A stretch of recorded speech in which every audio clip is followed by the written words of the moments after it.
Un hombre a quien los médicos llaman paciente X sufrió 2 ataques que le destruyeron las conexiones entre los ojos y el resto del sistema cerebral para la visión en la corteza visual. Aunque los ojos podían recibir las señales, el cerebro no podía descifrarlas, ni siquiera registrar su llegada. El paciente X estaba completamente ciego, o eso parecía. En pruebas en las que se le mostraron al paciente X diversas formas, tales como círculos y cuadrados, o fotos de rostros de hombres y mujeres, él no tenía idea de lo que sus ojos estaban mirando. Sin embargo, cuando se le mostraron fotos de personas con expresiones airadas o felices, de pronto pudo adivinar las emociones expresadas en un porcentaje mayor al que podría resultar de la casualidad. ¿Pero cómo? Las tomografías cerebrales tomadas al paciente X, mientras adivinaba los sentimientos, revelaron una alternativa a los senderos usuales de visión que van del ojo al tálamo, donde todos los sentidos primero entran en el cerebro y luego pasan a la corteza visual.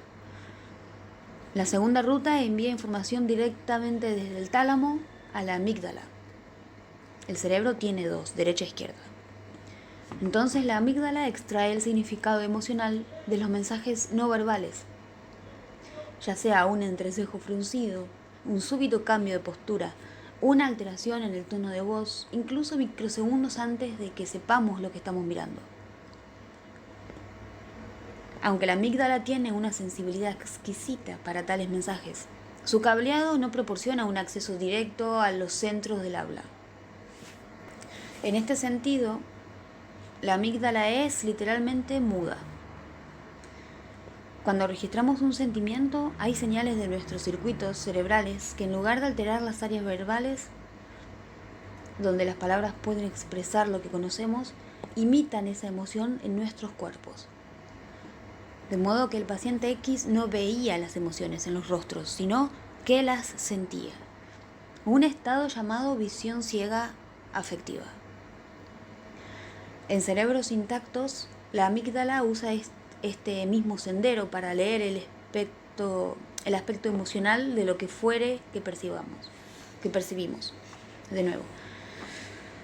En cerebros intactos, la amígdala usa este mismo sendero para leer el aspecto emocional de lo que fuere que percibimos. Felicidad en el tono de la voz de alguien, un dejo de ira alrededor de los ojos, una postura de sombría derrota.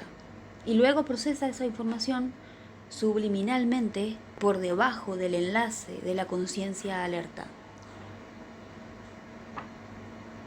Esta toma de conciencia reflexiva, inconsciente, marca esa emoción preparando el mismo sentimiento en nosotros o una reacción a ese sentimiento, como por ejemplo miedo al ver ira.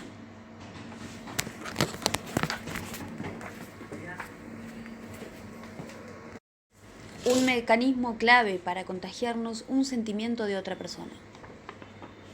El hecho de que detonemos cualquier emoción en otros, o ellos en nosotros, testifica el poderoso mecanismo por el cual los sentimientos de una persona se extienden a otra.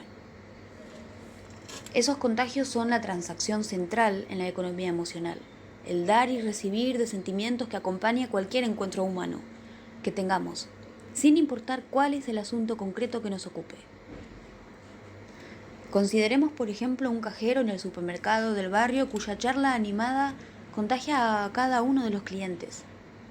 Siempre hace reír a la gente, hasta los más tristes salen sonriendo. Las personas como ese cajero actúan como el equivalente emocional de los Zeitgebers, esas fuerzas de la naturaleza que incorporan nuestros ritmos biológicos a su propio ritmo. Contagios de este tipo pueden suceder con muchas personas al mismo tiempo, como cuando un público lagrimea en una escena trágica de una película, o sutilmente cuando el tono de una reunión se tensa. Aunque podamos percibir las consecuencias visibles de este contagio, no prestamos atención a cómo se aparecen las emociones. El contagio emocional ejemplifica lo que podemos llamar el camino bajo, el cerebro en funcionamiento. El camino bajo es un sistema de circuitos que funciona por debajo de nuestra conciencia, automáticamente, sin esfuerzos y a una gran velocidad. Casi todo lo que hacemos parece estar manejado por inmensas redes nerviosas que operan por vía del camino bajo, en especial en nuestra vida emocional. Cuando nos atrae un rostro atractivo o percibimos el sarcasmo de un comentario, debemos agradecerle al camino bajo. El camino alto, por el contrario, pasa por sistemas nerviosos que trabajan más metódicamente y paso a paso, con un esfuerzo deliberado. Tenemos conciencia del camino alto, que nos da al menos algo de control sobre nuestra vida interior, que el camino bajo nos niega. Cuando sopesamos las maneras de acercarnos a esa persona atractiva o buscamos una réplica adecuada al sarcasmo, tomamos el camino alto. Podemos ver el camino bajo como húmedo, destilando emoción, mientras que el camino alto es relativamente seco, fríamente racional. En el camino bajo circulan sentimientos al rojo vivo. El camino alto opera en cambio con un entendimiento considerado de lo que está sucediendo. El camino bajo nos permite sentir inmediatamente algo en relación con otra persona. El camino alto puede pensar sobre lo que sentimos. Normalmente se entrelazan sin costuras. Nuestras vidas sociales están gobernadas por la interacción de estos dos modos. Una emoción puede pasar de una persona a otra en silencio, sin que nadie se dé cuenta conscientemente, porque el sistema de circuitos de ese contagio está en el camino bajo. Para simplificar más, el camino bajo utiliza un sistema de circuitos neurológicos que pasa a través de la amígdala y nódulos automáticos similares, mientras que el camino alto envía información a la corteza prefrontal, el centro ejecutivo del cerebro, que contiene nuestra capacidad de intencionalidad. Podemos pensar lo que nos está sucediendo. Los dos caminos registran información a velocidades muy diferentes. El camino bajo es más rápido que preciso. El alto, si bien es más lento, puede ayudarnos a llegar a una visión más acertada de lo que está sucediendo. El camino bajo es rápido y sucio. El camino alto es lento pero seguro.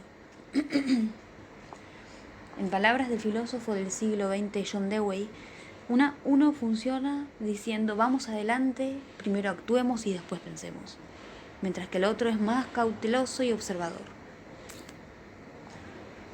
La diferencia de tiempos entre estos dos sistemas, en los que el emocionalmente instantáneo es varias veces más rápido que el más racional, nos permite tomar decisiones instantáneas que más tarde podríamos lamentar o tener que justificar. Cuando el camino bajo ha reaccionado, a veces lo único que le resta por hacer al camino alto es arreglarse con lo que hay. Como escribió irónicamente el escritor de ciencia ficción Robert Heinlein, el hombre no es un animal racional, sino un animal racionalizador. Impulsores de estados de ánimo.